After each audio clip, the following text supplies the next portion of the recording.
Pansinin niyo po yun, put them in mind. Ang sabi ni Pablo kay Titus, para sabihin, kapatid, sa mga mananampalataya sa Titus, sa iglesia sa Titus, sa iglesia, kapatid, hindi sa Titus, kay Titus, sinasabi niya, para sabihin sa mga mananampalataya sa ano bang lugar ito? Anyway, sinabi kay Titus, para sabihin sa mga mananampalataya, nakalimutan ko yung lugar, sa dulo ng aking dila. Anyway, put them in mind, ito yung mga mananampalataya, tayo yon,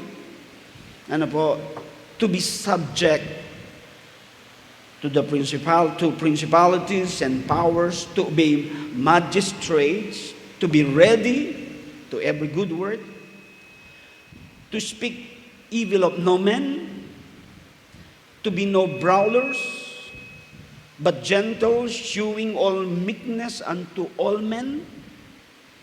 For we ourselves also were sometimes foolish.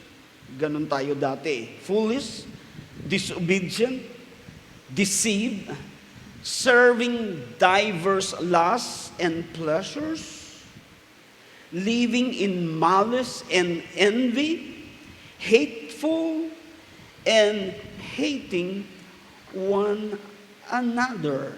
Ano po? Gusto ko yung pansinin nyo yung sinabi ng Apostol Pablo kay Titus.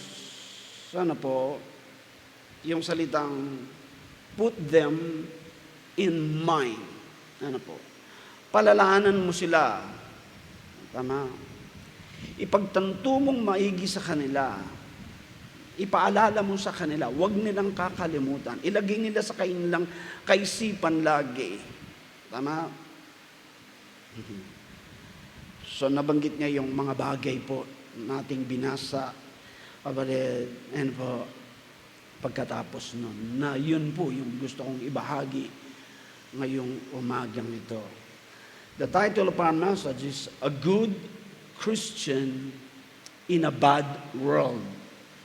Ano po? Are you a good Christian? Are you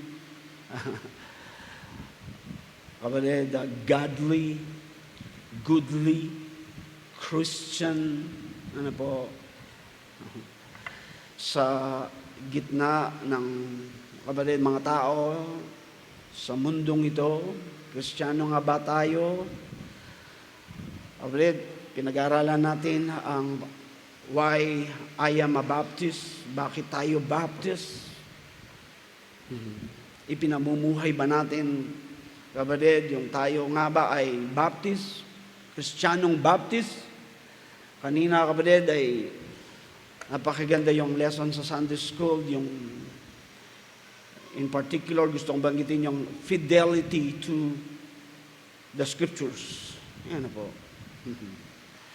Alam nyo, mahalaga yung pong doctrine, mahalaga yung faith, mahalaga, kapatid, yung facts, yung theory, ating napag-aaralan. Pero, kapatid, anong halaga nito kung ito hindi natin ipinamumuhay, kung hindi tayo tapat, kapatid, sa mga salita ng Panginoon Diyos na dapat nating ipamuhay, i-apply. Tama po, sa buhay nito, sa gitna ng sanglibutang ito. Ano po, sa harapan ng mga tao. Tama? So, a good Christian in a bad world. Ang mundong ito, kapatid, is bad. It's bad. Nakasadlak, kapatid, sa kasama ng sabi ng Bible. Ang mundong ito, kapatid, ang nasa likuran nito, the system of the world, ano po, ay walang iba kundi si Satanas, the God of this world. Ano po, tama? So, naririto tayo sa mundong ito. Iniwan tayo ng Panginoon dito.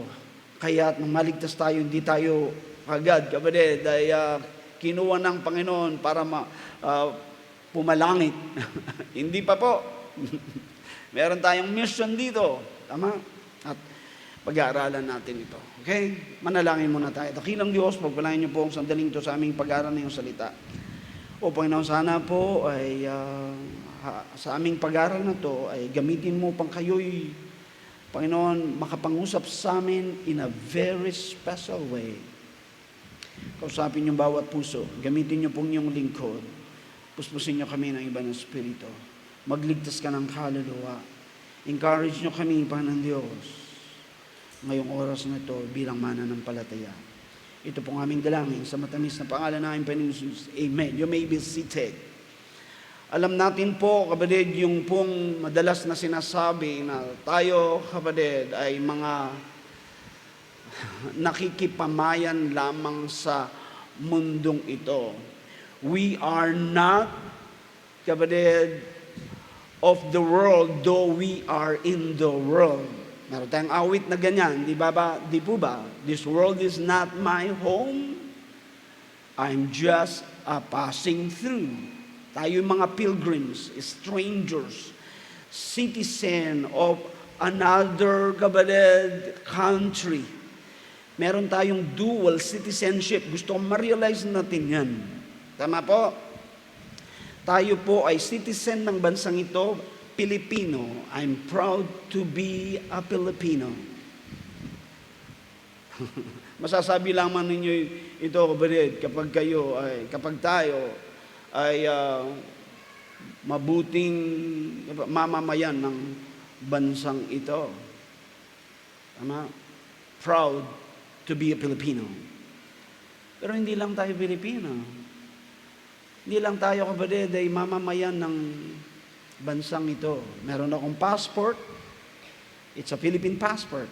Yan na po. Kahit saan ako pumunta sa labas ng bansa, dala-dala ko yung passport, kapatid. Papasok sa isang bansa, through immigration, what is your document? Passport. Nakalagay doon, Pilipino. Tama? That's our citizenship. More than that, tayo, kapatid, ay hindi lang Pilipino, kundi Pilipinong Kristiyano. Kristiyanong Pilipino. Tama? Sabi ng Bible sa Philippians chapter 3. Tingnan niyo po kung ano sinasabi doon.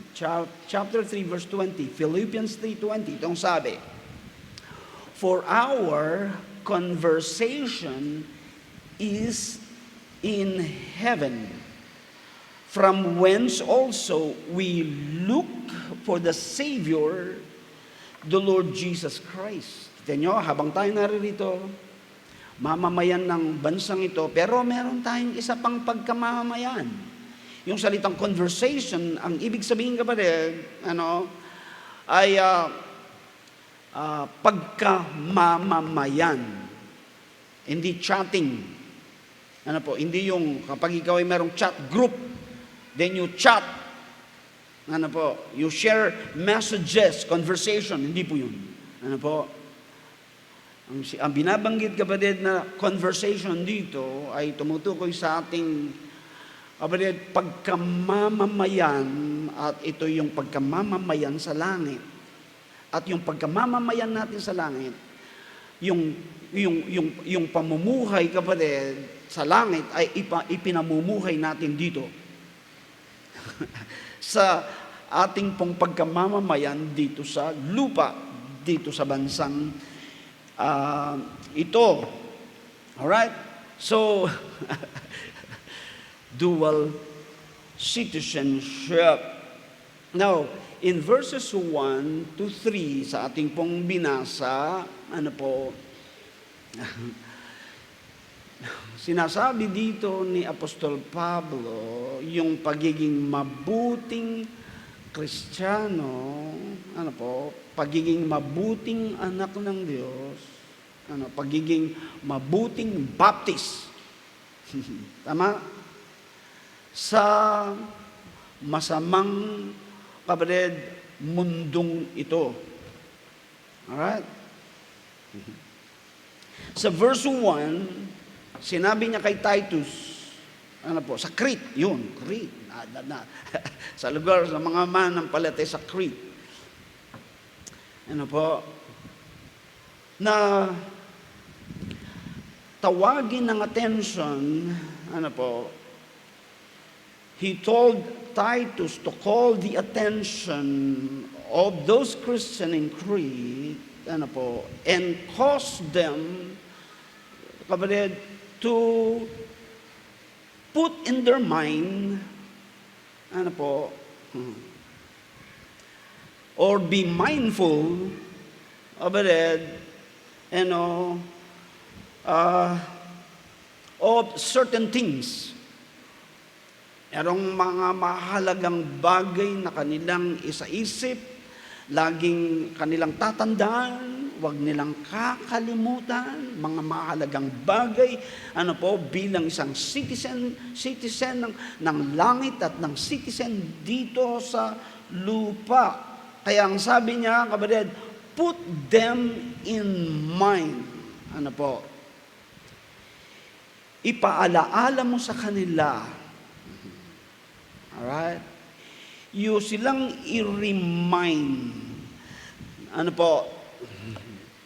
Na merong mga mahalagang bagay na dapat nilang huwag kakalimutan.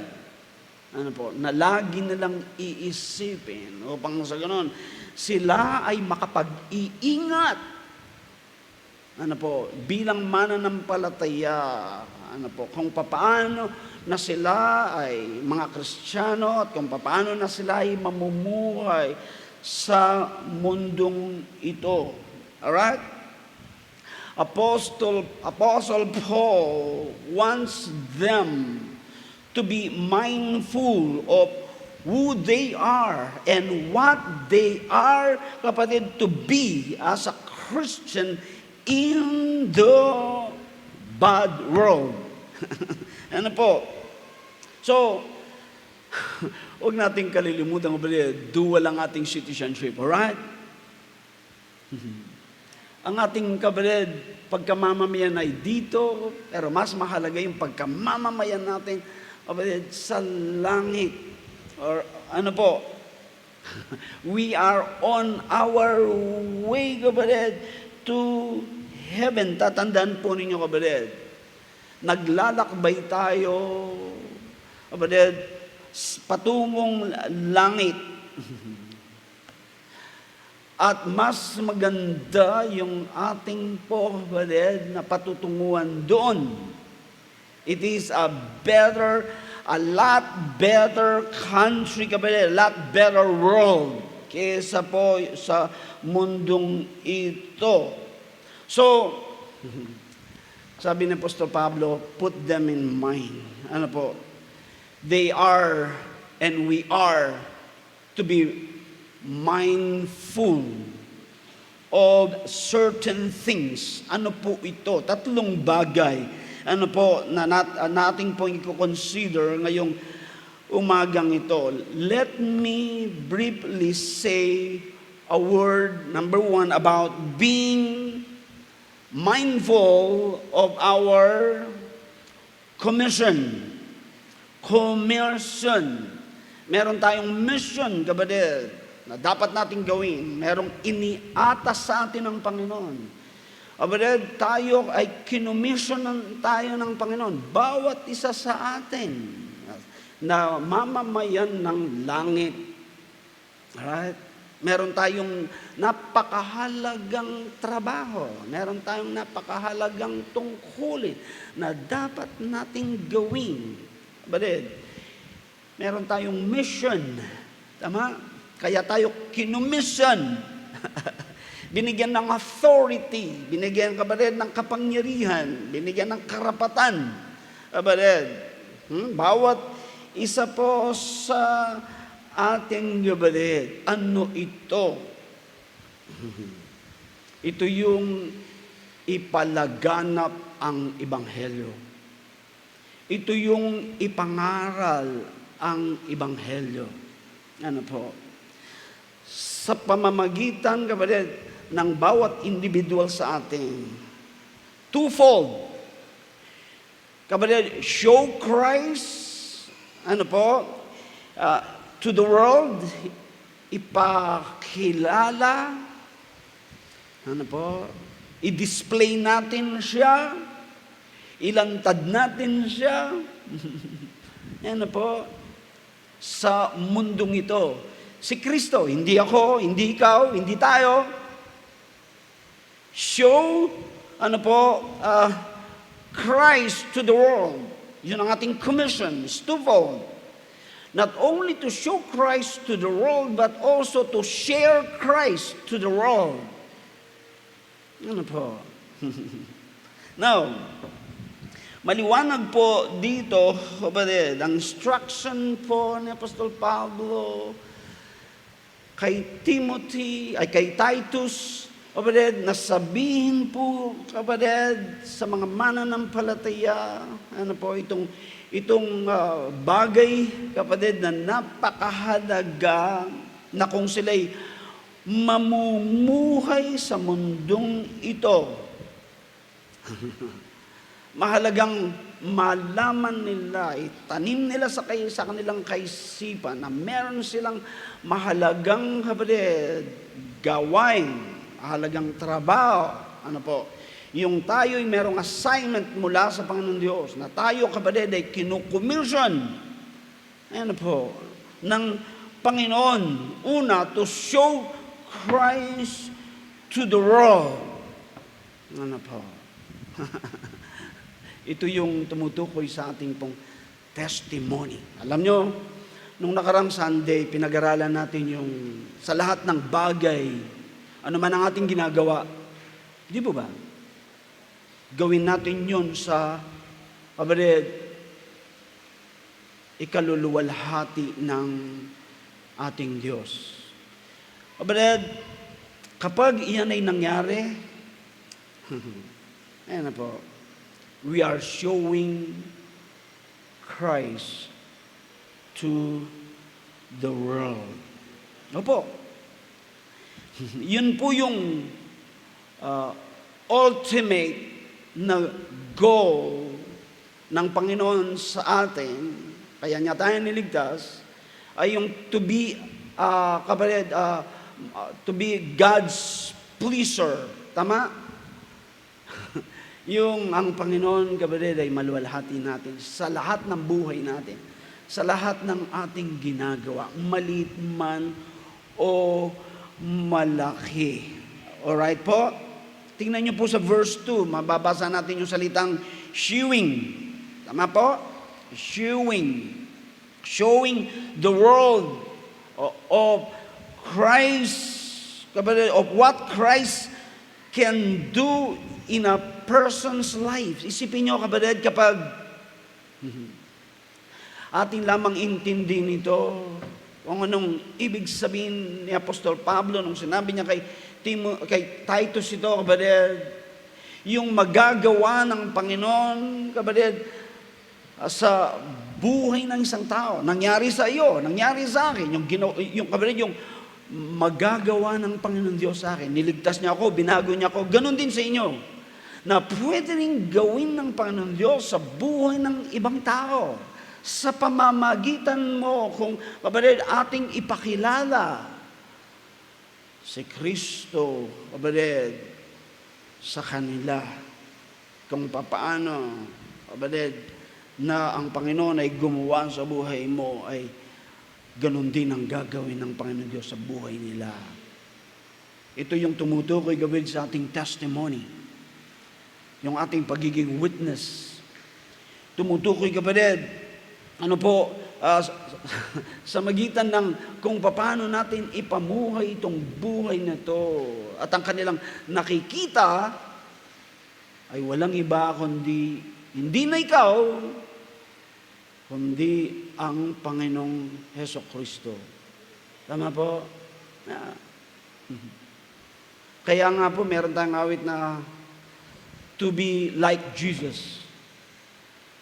Na mumuhay tayong kagaya ng Panginoong Jesus para makita ang Panginoong Jesus. Alright? Opo. Now, we are not only to show Christ to the world, but we are also commissioned to share Christ, kapatid, to the world or with the world. Sa madaling salita, kapatid, ang ating commission is very simple. Walk, yung salitang walk and talk. It involves both those, kapatid, two. Walk and talk. Both our life and our lips. That is what we are, kapatid. There is what we are to show and there is what we are to say. Tama po? Alam natin, kapatid, maraming beses nabanggit sa banal na kasulatan yung ating pong, kapatid, tinatawag na Great Commission. Bago umakyat ang Panginoon sa langit, ang Panginoon Jesus, inabiling niya, iniatas niya, ikinumission niya, kapatid, ang kanyang mga disciples. Kapatid, tayo ang mga disciples ng Panginoon ngayon. At tayo rin, kapatid, ay kagaya nila na tayo'y kinukomission din ng Panginoon. Sa Matthew chapter 28 verse 19, anong sabi ron? Go ye, therefore, and teach all nations, baptizing them in the name of the Father and of the Son and of the Holy Ghost. Sa Gospel of Mark chapter 16 verse 15, ang sabi po, and he said unto them, go ye into all the world and preach the gospel to every creature. Tignan niyo po. Go ye into all the world. Go ye therefore and teach all nations. Sa Acts chapter 1 verse 8, ang sabi niyan, and you shall receive power after that the Holy Ghost is come upon you, and ye shall be witnesses unto me, both in Jerusalem and all Judea and all Judea and in Samaria. Tingnan niyo po ito. And unto the uttermost part of the world. Kaya meron tayong, kapatid, programang missions. Ano po? World missions. Hindi natin ipapalagan na pang-ibanghelyo, kapatid, sa lugar ng Binyan, ng Laguna, mga karatig probinsya, sa buong bansa, at sa labas ng bansa, at bawat sulok ng mundo. Napakalaki, kapatid, ng ating pong, ang totoo nito, missions. The world, kapatid, is our missions. At doon tayo, kapatid, inaatasan ng Panginoon. So, wag nating kalilimutan.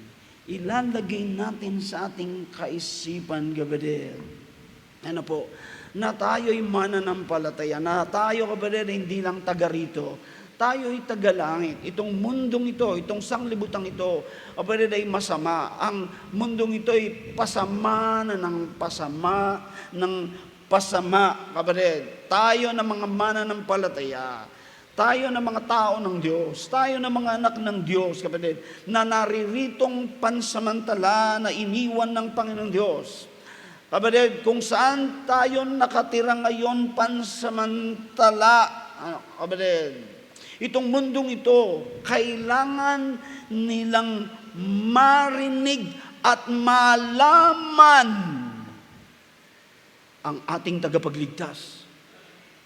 At yung tagapagligtas na yung, kapatid, natin, ang nagligtas sa atin at nagpabago ng ating pong mga buhay.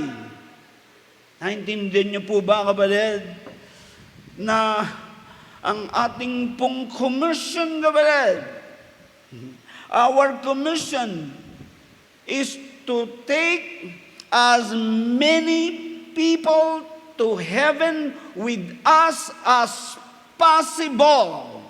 Our ability, kapatid, to fulfill these commissions.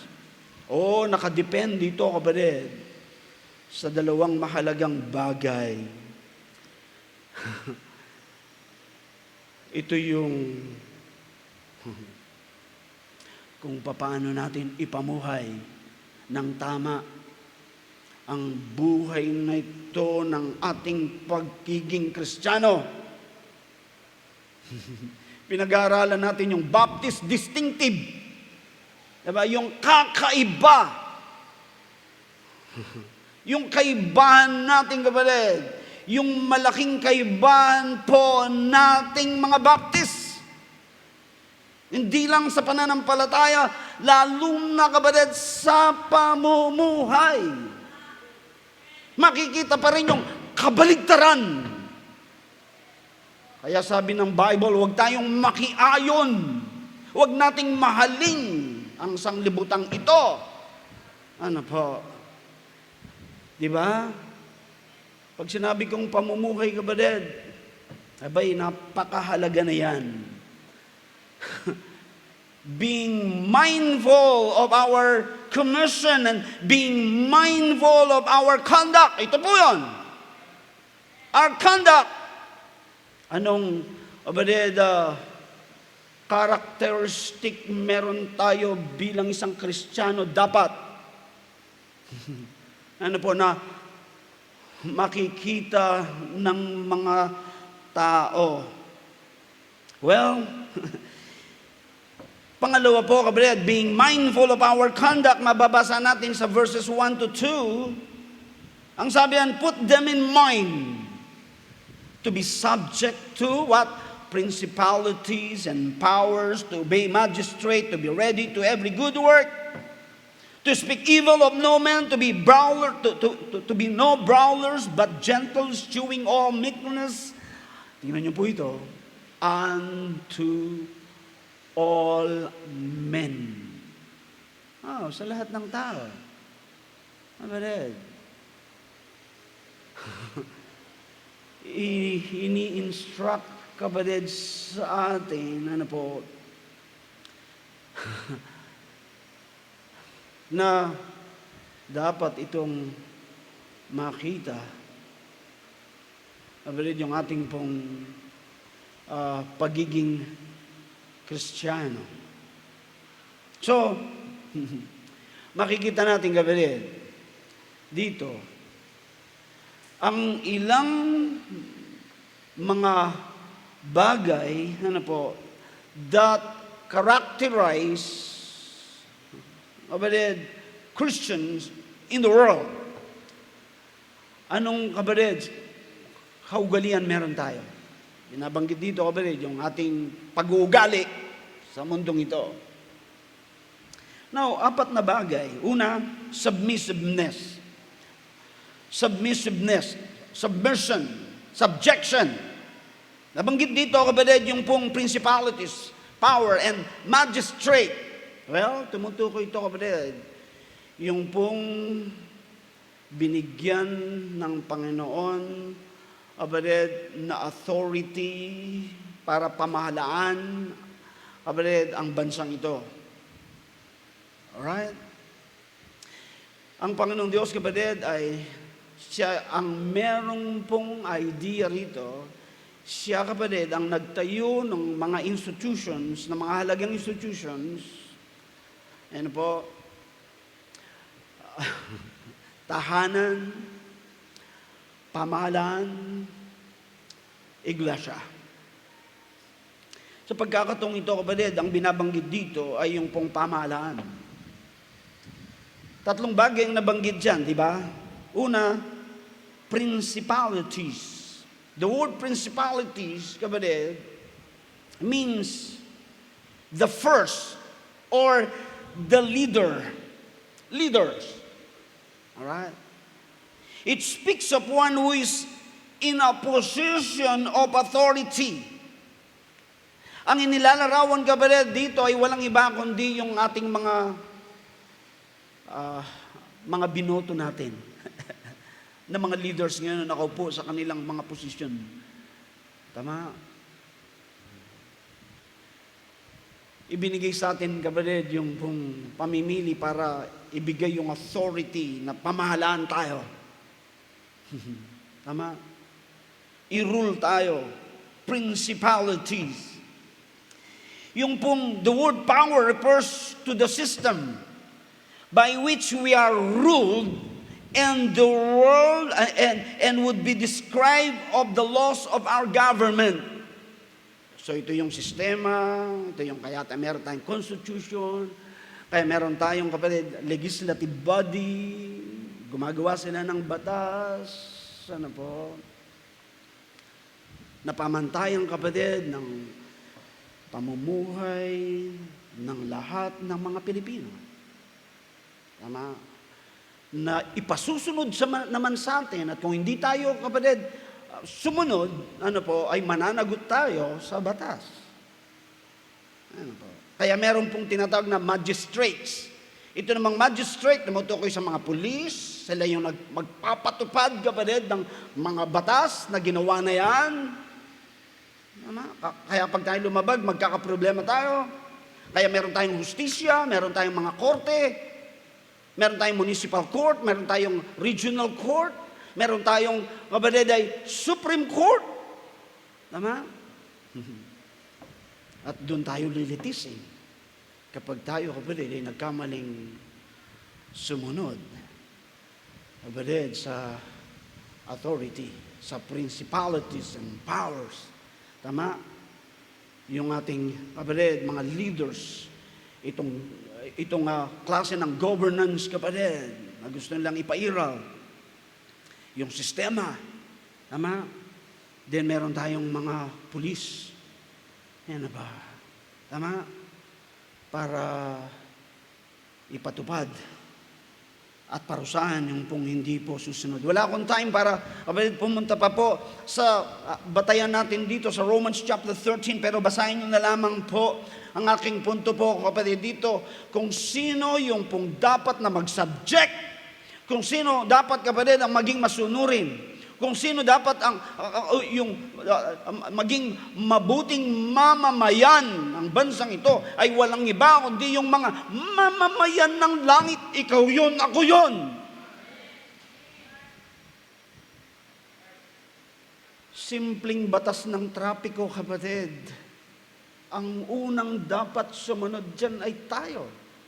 Pag sinabi ng, kapatid, stoplight ay stop. Red John, tama? Titigil ka. At kapag hindi ka tumigil, titiketan ka. Hindi tama sa isang Kristiyano yun. Tama? Kapag yellow, hindi sinabing ay bilisan mo.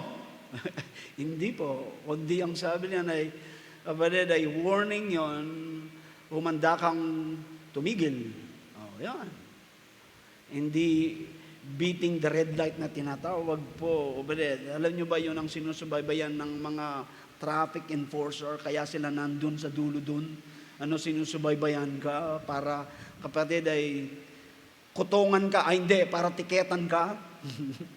Bigyan kang warning kung kinakailangan, pero kapag, kapatid, ay kailangan kang tiketan, kaya ka matitiketan, sige, hindi ka makakakuha ng 10 taong palugit ng iyong driver's license, kapag gumawa ka ng violation. Tama? So, bilang mga mananampalataya, kapatid, ano ang ating dapat maging pag-uugali? Maging subjective. Tama? Mag-submit. Kapatid, igalang, sumunod. Tama po, sa ating pong pamahalaan. Subalit, Kapag sila, kapatid, ay magpapatupad ng batas, halimbawa man, that violates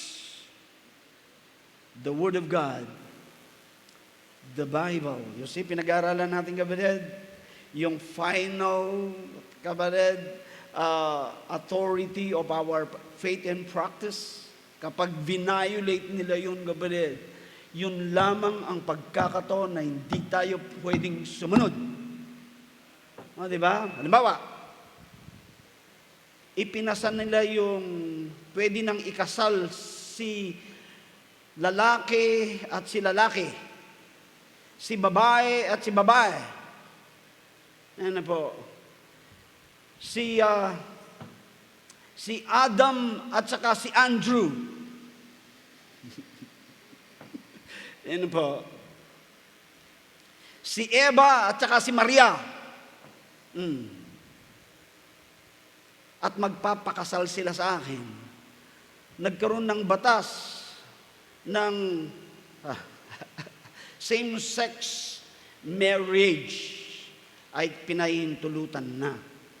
Halimbawa, ay pinapasa ngayon, nagsimulang magpasa, kapatid, mag-sponsor ng batas, itong ibinoto niyong isang sikat na artista na nagno-nosebleed daw sa pagsasalita ng Ingles. Sinabi naman niya Ayan na po. Kaya hindi ako pwedeng kasuhan ng libel. Ano po? Alam niyo kung ano muna niyang pinapasa kapatid sa Senado? Ay yung kapatid,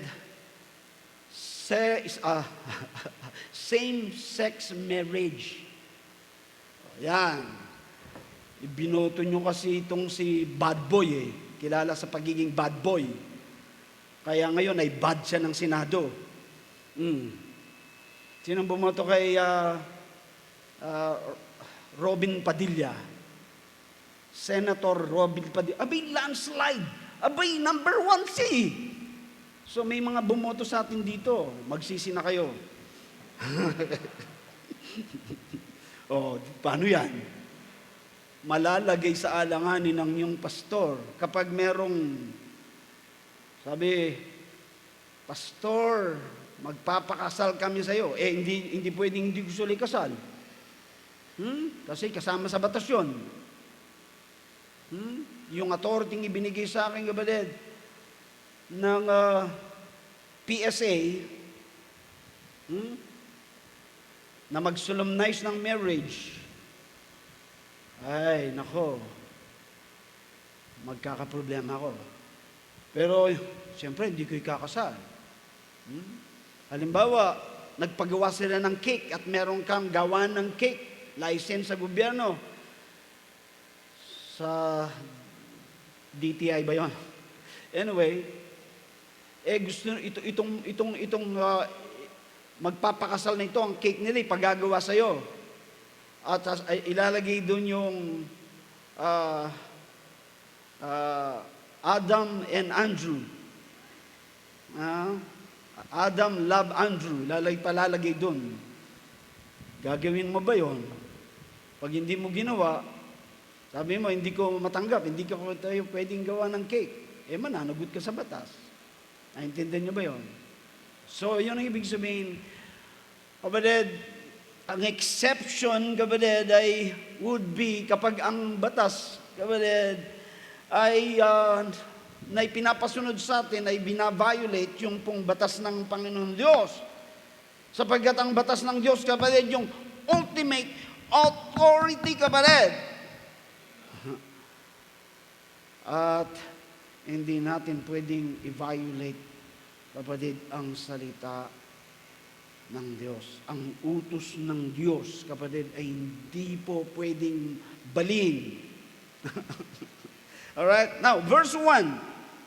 Binanggit po nito, ni Pablo dito, kapatid, yung pong mga salitang ready to every good work. Aba, kita niyo po, kapatid, yun ang isang kaugalian natin. Readiness. Hindi lang submissiveness, readiness. Para tayong kapatid, mga Boy Scout, di ba? Laging handa. Yeah.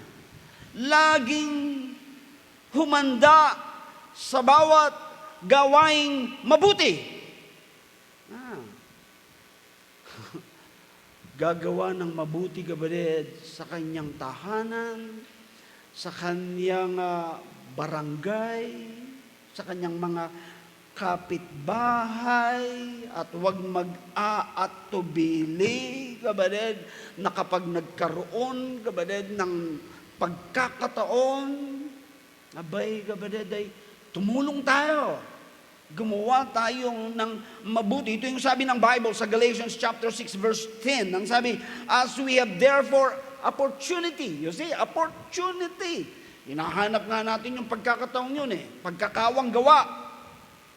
Let us do good unto what? All men. Sa lahat ng tao. Especially unto them who are of the household of faith. Hindi lamang, kapatid, yung ating iglesia. Hindi lamang, kapatid, sa loob ng ating iglesia na gagawa tayo ng kabutihan. Kapatid, sa lahat ng tao. Sa lahat ng tao. Kilala ka na mabuting tao. Ano po? Di ba napakaganda na kapag itong mga taong ito, kapatid, ay nangangailangan sila ng anuman. Bawa, mayroong emergency at gusto kang magpasugod sa hospital, gawing ambulansya ang iyong sasakyan. Do good unto all men. Tama po? Hindi ba maganda kung lapitan ka nila? Pagkakataon natin yun. Tama? Kapag sila yung salanta, magbigay ng relief. Yung bang ganon? Tama? Diyan sa labas ay meron silang sigalot dyan. Gusto nila akong mamagitan. Sige, kung hindi magandang ating pakikitungo dyan, kasi hindi na ako nalapitan. Gusto kong tumulong. Gustong magkaroon ng kaayusan dyan. At ang sabi ko, nagsasuggest ako, at hindi lang ako nagsasuggest, kundi magbibigay ako, kapatid, ng tulong. Ano ba? Magbibigay tayo ng tulong. Alright? Umabot sa barangay, ngayon umaabot, kapatid, sa City Hall, at hinihintay ko kung anong maging kapasyan, pero tutulong tayong pabor sa kanilang lahat. Hindi lang sa isang grupo, kundi sa isa pang grupo, kung ano yung ikabubuti po ng lahat. Tanda natin, sa lahat ng tao, magpakita tayo ng kabutihan. Lagi tayong handa, kapatid, na tumulong, na walang pag-aatubili. Now, pangatlo, ano pang kaugalian meron tayo sa mundong ito bilang isang mamamayan ng langit? Kapatid, hindi lamang, kapatid, ay submissiveness, readiness, kindness. Kindness. Sa verse 2, ang sabi, to speak evil of no man, to be no brawlers, but, what? Gentle. Kilala tayo, kapatid, na merong mabuting kalooban. Tama? Mabait. Itong tao ito, napakabait. Kasi Kristiyano siya Kristiyano siya. Alright? Alam nyo, ang sabi niyan, to speak evil of no men. Ano ibig sabihin nun? Speak no evil? Ano po? Ang salitang speak evil, sa English word, kapatid, ang totoo nito is blasphemy. Blasphemy. Ibig sabihin, kapatid, yung paninirang puri. Huwag daw tayong maging marites. Ganon. Yun yung salita ngayon. Ano po? Tama? Huwag maninirang puri. Tama? To speak evil of no man. Speak of maligning someone, or to slander someone, or to curse someone, or to treat with contempt someone. Bilang mananampalataya, kapatid, hindi dapat mamutawi sa bibig natin, kapatid, yung bagay na hindi natin tataratuan ng ganyan, kapatid, ang mga ibang tao. Meron tayong mabuting kalooban, kapatid, sa kanila dapat. Yung salitang brawlers, ibig sabihin na mapanlaban. Yan. Yung contentious. Dapat tayo po, kapatid, yung peacekeepers. Tama? Peacemaker. Hindi tayo yung, kapatid, na nag-create ng kadailanan ng pag-aaway. Sabi riyan, gentle, mahinahon. Sabi diyan, kapatid, ay gentle. Ano po, hindi man sila gentle sa atin, mapanlaban man sila sa atin, contentious man sila sa ating kapatid, huwag natin silang gantian. Tama? Maging banayad pa rin tayo. Mapagtiis pa rin tayo. Kasi gusto natin silang, kapatid, na i-win sa Panginoon. Tama? Kindness. Kahit sila'y unkind sa atin. Maging mabait sa kanila kahit hindi sila mabait sa atin. Alam niyo, sabi ng isang tao patungkol sa kindness, itong sabi niya, kindness makes a person attractive. Kindness makes a person attractive. If you would win the world, ang sabi niya, melt it, do not hammer it. Oh, ganun po. Gusto niyo bang maging attractive? Kapatid, magpakabait tayo. At kung sino yung inaasahan na mabait, kapatid, ikaw ako. Tayo ng mga mananampalataya. Sa verse 2, kauli-ulan, kapatid, nabanggit po yung shewing all meekness unto all men. Wow! Meekness. Ano po?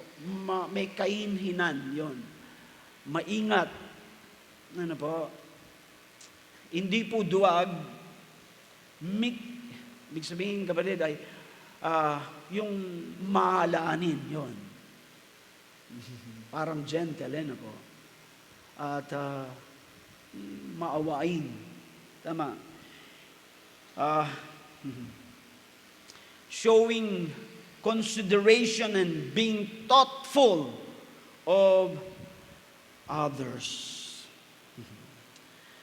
So once again, I remind you that Paul is thinking of how a Christian behaves himself, herself in the world. He is thinking about the Christian having the kind of testimony that aids, that help us evangelize them. Tama? Share them the Word of God by our lips. Pero makita muna, kapatid, sa ating buhay, yung pong kaugaliang Kristiyano sa harapan po nila. Hindi natin, kapatid, ginagawa-gawa lang yun. Yun ay kusang, kapatid, ipinamumuhay natin sapagkat Kristiyano tayo na binago ng Panginoon. Na ibinigay po niya na klaseng kaugalian sa atin. Hindi natin ugali yun. Ibinigay ng Panginoong Diyos, kapatid, na siyang magiging ugali natin. Hindi natin gawa-gawa yon. Tama? Opo, na matututuan nating ipamuhay sa buhay na ito, sa gitna ng sanglibutan ito.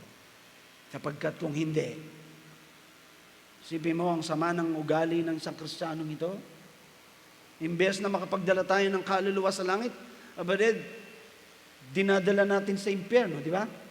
Kaya maraming mga taong nasa impyerno dahil sa mga Kristiyanong mali ang pamumuhay. Mali ang kanilang ugali, masama ang kanilang ugali.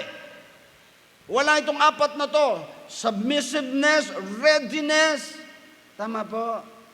Ano pa po? Kindness and thoughtfulness. Tapos na po ako dito. Lastly, ano po, ay in Paul's words, makikita natin, kapatid, the matter of not only being mindful of our commission, being mindful of our conduct, but also, and last, being mindful of our what? Conversion. Conversion. Ano pong ibig ko sabihin? Kung yun yung titignan sa uling talata natin sa verse 3, ang sabi rito, for we ourselves also, tingnan niyo po ito, where dati, in the past, yung dating buhay natin, nung hindi pa tayo ligtas, sometimes, sa mga panahong yun, ano raw tayo, anong ating, kapatid, klaseng pamumuhay, paano tayo nakikilala sa panahon na yun, nung hindi pa tayo ligtas, mangmang, foolish, stupid, lahat ng stupidity. Ano po, we're sometimes foolish. Ano pa? Disobedient. Ano po? Suwail. Di marunong sumunod. Matigas ang ulo. Tingnan niyo ito. Deceive. Niloko. Nagpanin lang. Tama? Nagpabulag. Tama? Deceive. Hindi ba yun ay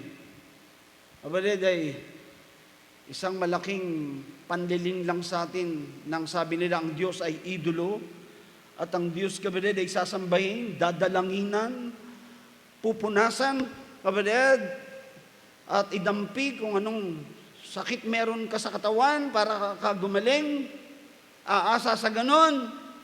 Tama po? Bubuhatin siya para, kapatid, ay iparada at aawitan siya.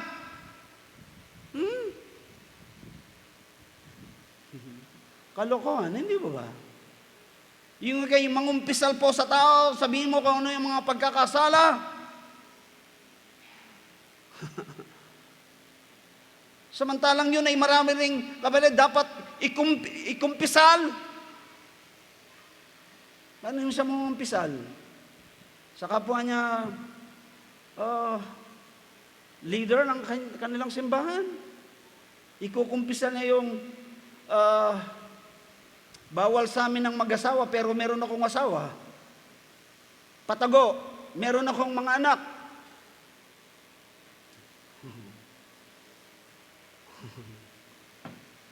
Yung kanilang mga altar boy, kanilang minumulestya.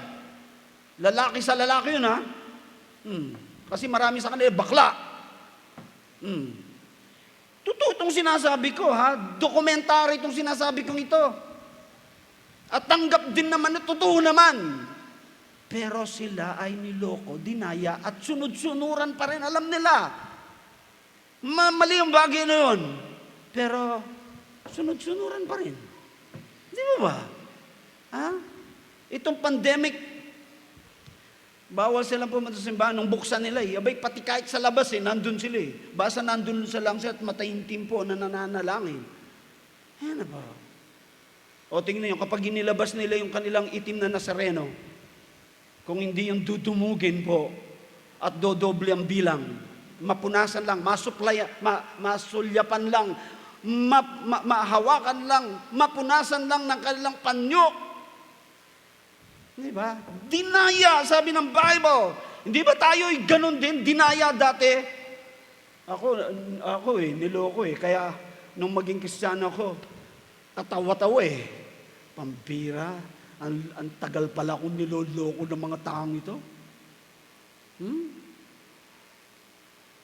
Nung nakarating ako sa Vatican, nakatayo ako sa gitna po, yung mga tao talaga namang nakapila sila kahit ilang oras. You can skip the line pero magbabayad ka para ka makapasok doon at makapanalangin ka. Habag ako sa mga taong yun. Sabi, itong mga taong ito'y ginagawa nila to, napakataimtim.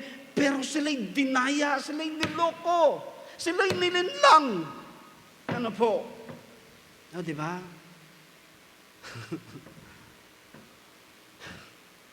Hindi lang yan ang sabi sa verse 3. Serving diverse lusts and pleasures. Hindi ba ganun tayo dati? Marami sa atin na ganun. Ano po, na iba't ibang klaseng lust, pita ng laman, ano po, at kalayawan, ano po, ay kanilang pinaglilingkuran, sunod-sunuran. Ito yung gusto ng laman. Anong gusto niya? Drugs. Anong gusto niya? Alak. Anong gusto niya? Sugal. Anong gusto niya? Ay, pita ng laman. Sa club, sa beer house, ano po, at marami pa, sa mga bisyong yan. Alright? Basta mag-enjoy. Ano po, basta maging masaya sa buong magdamag. Ano po, na sumasayaw, ano po, nakasama, kabalid, ang mga malalaswang babae ng mundo. Yun po. Yeah, serving diverse lusts and pleasures, living in malice and envy, hateful, and hating one another. Anong ibig sabihin po ni Pablo dito? Gustong ipaalaala sa atin, gustong kabarid, ilagay sa ating mga kaisipan. Ganun kayo dati. Pasalamat kayo. Dapat kayong magpasalamat. I-remind mo sila na dapat silang magpasalamat na sila ay niligtas ng Panginoong Diyos at mula nung sila'y maligtas, binago sila ng Panginoon. They have to be grateful. They have to be thankful. Sabi niya, kabaled, dati tayong ganun, hindi ba kabaled? Na dapat tayong magpasalamat. Isipin niyo yun. When you think kabaled, how God saved you, change you, it will keep us kabaled grateful for saving kabaled us and changing our life kabaled. It will keep us kabaled rejoicing in our salvation.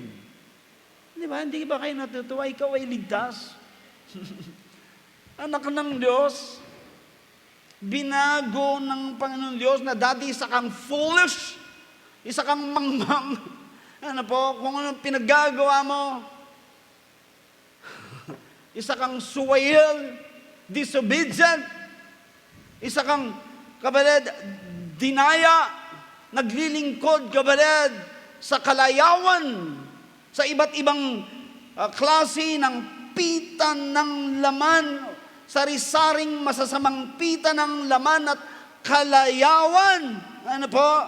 Isipin niyo po yun, kapatid. Pero hindi na tayo ganun. Hindi na tayo, kapatid, kagaya ng dati. Huwag nating kalilimutan, kapatid. Kagaya lamang tayo nitong mga taong ito sa mundo. We are just like the world, kapatid. We used to be like them. We acted like them. We believed like them. We were the world, but praise the Lord, something happened in our life.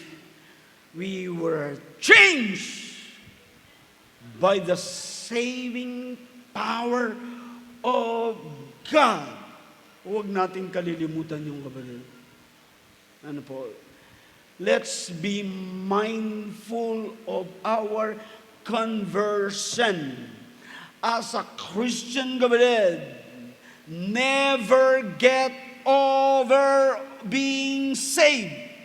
Ibig sabihin, kapatid, always, lagi nating itatanim sa ating kaisipan. Lagi nating, kapatid, tatandaan, ano po, na tayo'y iniligtas ng Panginoon ng Kanyang biyaya, na tayo, kapatid, ay Kanyang binabago at binabago, kapatid, hindi na kagaya ng dati, binabagong upang gawing kagaya ng Panginoong Jesus. Ano po? Upang sa ganoon, kapag nakita ng mga tao, kapatid, yung ating conduct, yung ating pong pagkakomisyon ng Panginoon sa ating kapatid, magagawa natin po ng tama. Mga kaluluwa'y mga liligtas. Alam nyo, mga mahal natin sa buhay, mga kapitbahay natin, mga kaibigan natin, mga katrabaho natin, kaklase natin. Ano pa? Naintindihan niyo po ba? Kung atin lamang, kapatid, tatandaan ang mga bagay nito. Mag-iingat tayo kung paano na tayo, kapatid, ay mamumuhay sa mundong ito. Citizen tayo ng mundong ito, pero, kapatid, citizen tayo ng ibang mundo. And it is a lot better, kapatid, yung ating pong mundo doon. Pansamantala, kaya iniwan tayo ng Panginoon dito, kapatid. Okay? Upang sa ganon, kapatid, ay ating kapatid, ipakilala, ipakita at ipakilala, ibahagi ang Panginoon sa Kristo na kung ano yung ginawa niya sa ating kapatid, gagawin ng Panginoon Diyos din sa kanila, kapatid, yung ginawa niya sa atin. Be mindful this morning that God has done a wonderful works in your life, saving you, changing you by His grace. Opo, it will help us this morning to be a good Christian in a bad world. Makitay tayong lahat. Panginoon Diyos, salamat po sa aming pag-aaral. Salamat, Panginoon Diyos, sapagkat kami po ay yung pinaalaanan, nais niyong, Panginoon Diyos, na itinam namin sa aming kaisipan at aming pong alalahanin lagi na maging mindful kami, Panginoon, na kami ay merong pong commission na yung inatas sa amin.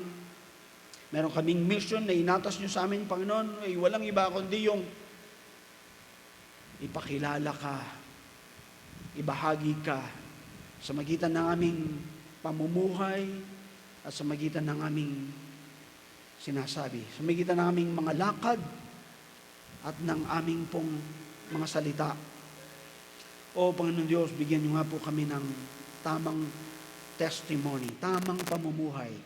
Panginoon Diyos, ang aming conduct ay sana'y nakakarakterize sa magitan po, Panginoon Diyos, ng pagiging subject, Panginoon, paggalang at pagsunod sa pamahalang ito. Maging mabuting mamamayan ng bansang ito. Panginoon Diyos, handa po na magandang loob na tumulong. Panginoon Diyos, na maging aktibo, Panginoon Diyos, sa magitan po ng mabuting paggawa Hindi lamang sa loob ng simbahan namin, kundi sa labas ng simbahan, sa lahat ng mga tao, Panginoon Diyos. Tulungan niyo kami, Panginoon Diyos, na maging mabait nga po.